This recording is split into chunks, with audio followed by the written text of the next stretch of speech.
Bismillahirrahmanirrahim. Elhamdülillahi Rabbil alemin. Vessalatu vesselamu ala Rasulina Muhammedin ve ala alihi ve ashabihi ecma'in. Thumma amma ba'da. Esselamu aleykum ve rahmetullahi ve berekatuhu. Qadırmenді жамағат, ардақты бауырлар, баршаңыздың бүгінгі қасиетті жұма күні ниет етіп мешітке басып келген қадамдарыңызға сауап нәсіп етсін.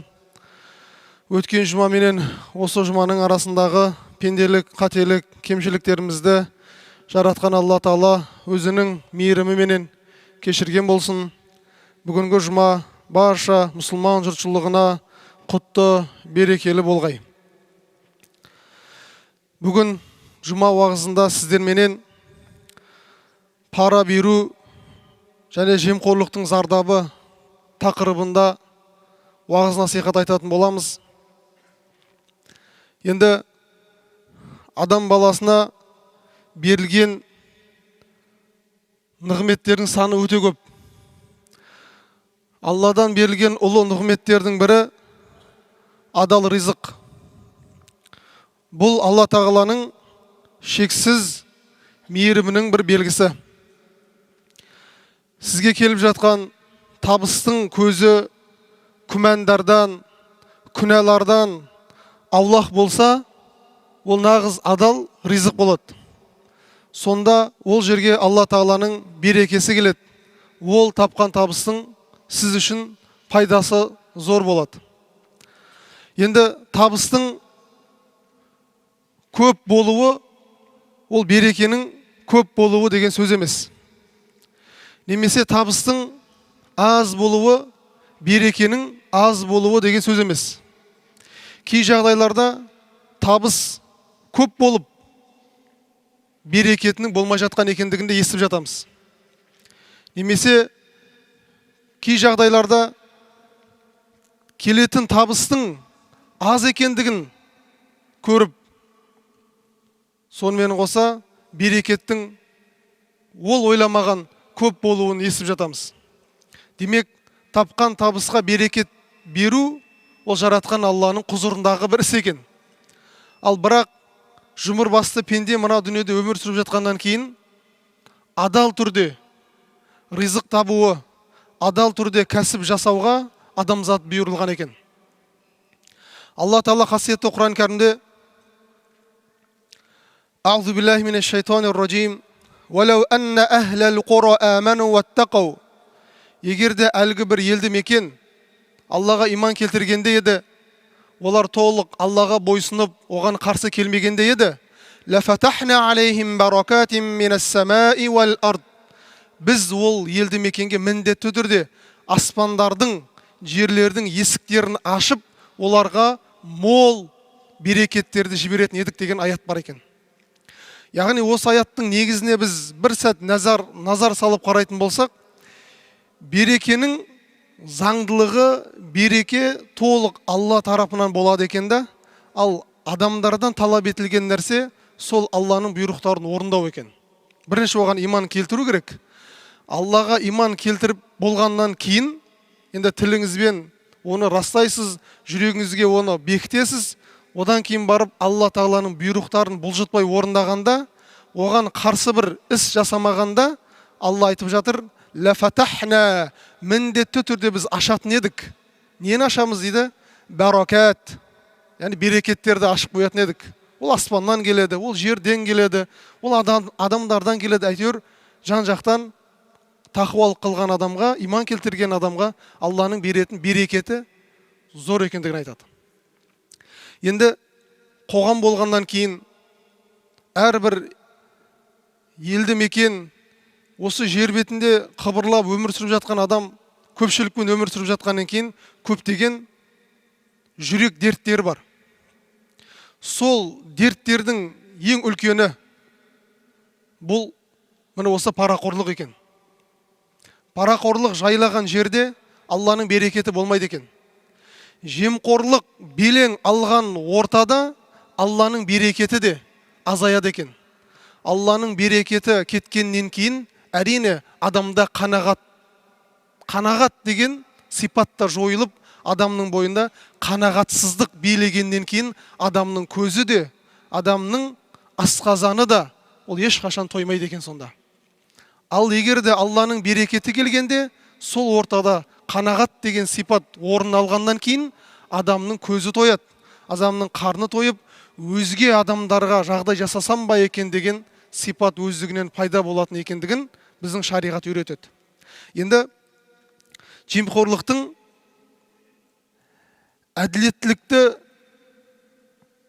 әділеттіктің жау екендігін айтады. Бұл жемқорлық және парақорлық, әділдік деген өте керемет сипат бар. Тіпті Алла Тағаланың көркем есімдерінің қатарында да әділдік деген есім сипаты бар.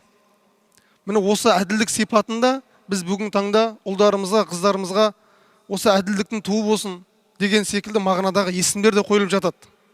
Демек, бұл жемқорлық, бұл бірінші заңды бұзу. Және де әділеттік деген нәрсені аяқтың астына таптау қоғамның іріп шіруіне тікелей әсер ететін бір іс әрекет. Арам жолмен табылған дүние, біз білуіміз керек, ешқашан ол береке әкелмейді. Қазір пара алып, қазір сол жемқорлықпен айналысып, бір керемет табыстарға, керемет бұрын соңды болмаған нәрселерге қол жеткізіп жатқан болса, Алла Тағала әрбір нәрсенің нәтижесін қояды. Ол іс-әрекетпен үнемі шұғылданып, еті мен сүйегі әсер етпей, мен жақсы нәрсе істеп жатырмын деп өзіне керісінше жақсы атауларды қойып жатқан адам, ол тәубе ету керек. Бұл іспен ол ешқашан соңы жақсылыққа апармайтын екендігін білу керек.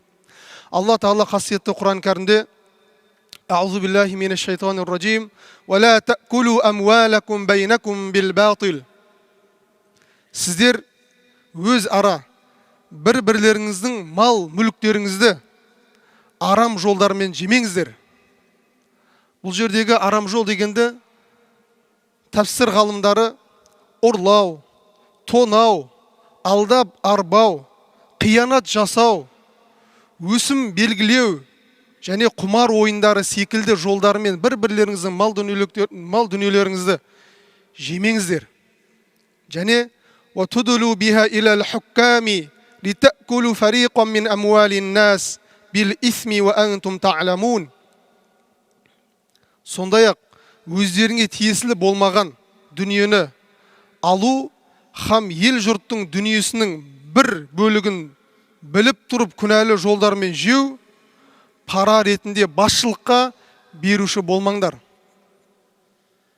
Басшылыққа араларыңа пара беріп, лайықты болмаған, аманатты білмеген адам олай жасамау керек екен. Араб тілінде бұны ришуа деп айтады. Ришуа деген бұл адам ақысына кіру деп айтады. Яғни ол қалай адам ақысына кіреді? Бір іске екі кісі таласып жатқан болса, біреуі сол істің маманы болса, сол істің лайықты білімі мен ғылымын, тәжірибесін мол жинап, сол іске лайықты болып тұрған болса, мына жақта екінші бір кісі тұр, бірақ ол жаңағы іске лайықты болмаса, ол сол арқылы пара беріп, немесе қандай да бір сыйақы беріп, қандай да бір жолдар арқылы жаңағы орынға отыратын болса, ол біріншіден үлкен күнә қалады, екіншіден жаңағы маман болған лайықты адамның ақысына кірген болып есептеледі екен. Имам Аз-Захаби деген үлкен ғалым бар ислам тарихында. Сол кісінің Кабайир деген кітабы бар, яғни үлкен күнәлар деген. Сол кітабында үлкен күнәлардың санын 70-ке тарта жазып шыққан. Соның ішінде жемқорлықты, пара беруді үлкен күнәлар қатарына ол кісі қосқан. Үлкен күнәлар қатарына қосқан.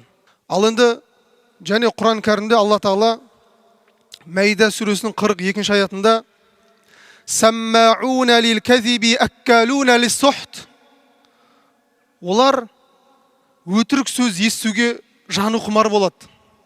Және заңсыз, арам және де пара беру арқылы дүние жинап, соны жеуге құмар болады деген. Бұл сохт деген арам ақшамен табылған дүние.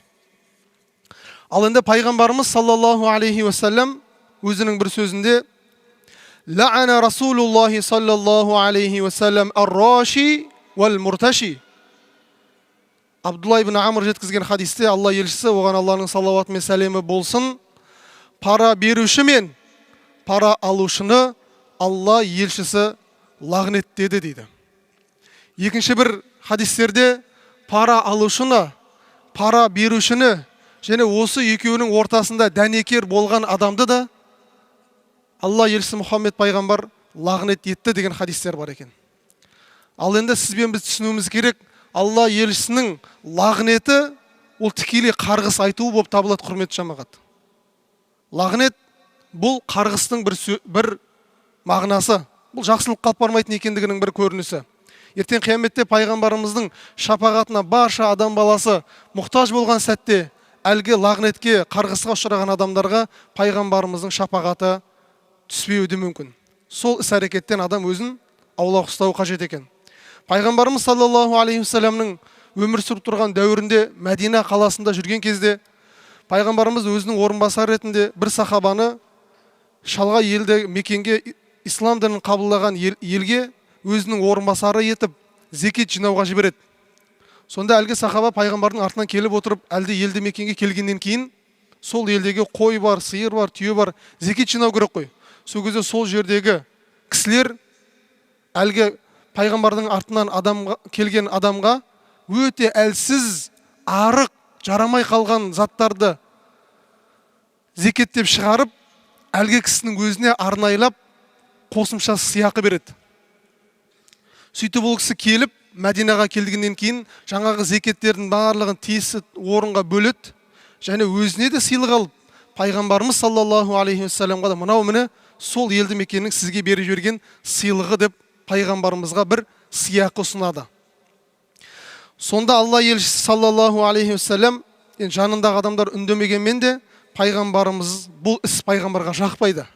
Алла елшісінің жүзінен бір салмақтылық байқалып, сол сәтте әлгі кісіге қарап былай дейді: егер де сен расында сыйлыққа лайықты болсаң, неге ол сыйлықты әке шешеңнің үйінде отырып ақ алмадың? Егер сен шын мәнінде осы сыйлыққа лайықты болсаң, сен сол жерге бармасаң да, осы іске тағайындалмасаң да, халық өзі сені жақсы көріп, сен үйде отырсаң да, бұл сыйлық өзі саған келетін еді ғой деп айтады.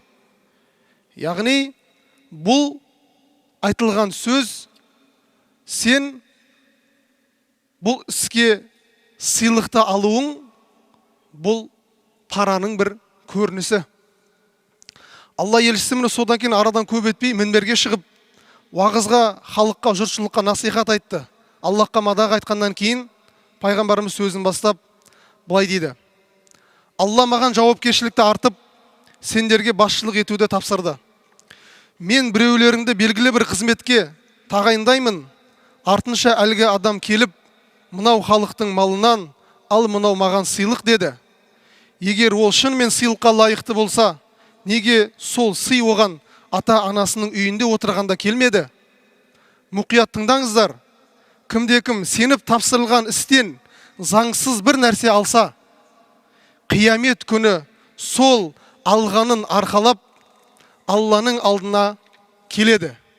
Алланың атымен ант етейін, мен қиямет күні сендердің кейбіреулеріңді түйесін боздатып, сиырын мөңіретіп, қойын маңыратып, әділдік тарасына қарай сүйретіліп бара жатқандарыңды көремін.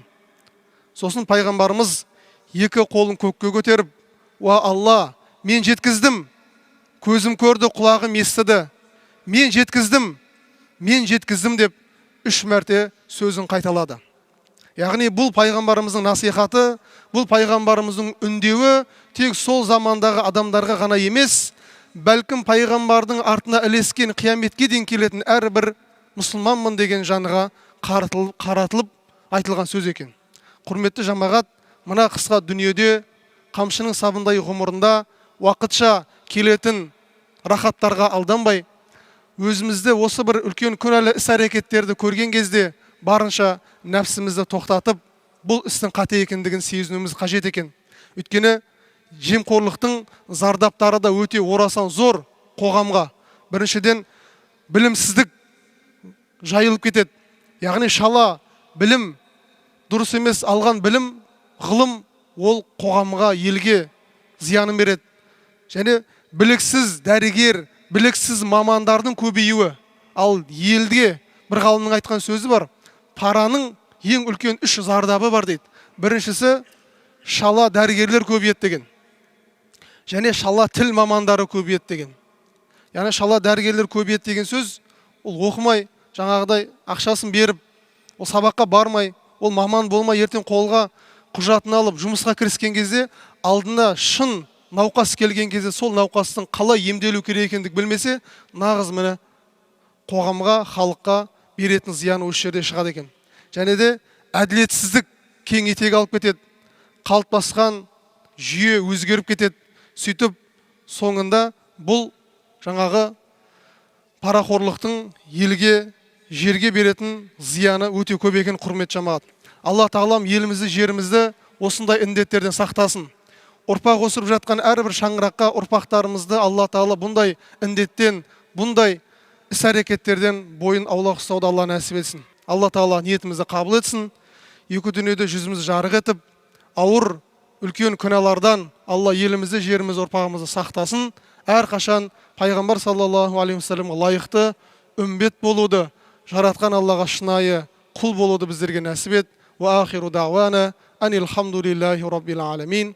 Амин. Аллаху акбар. Алла разы болсын.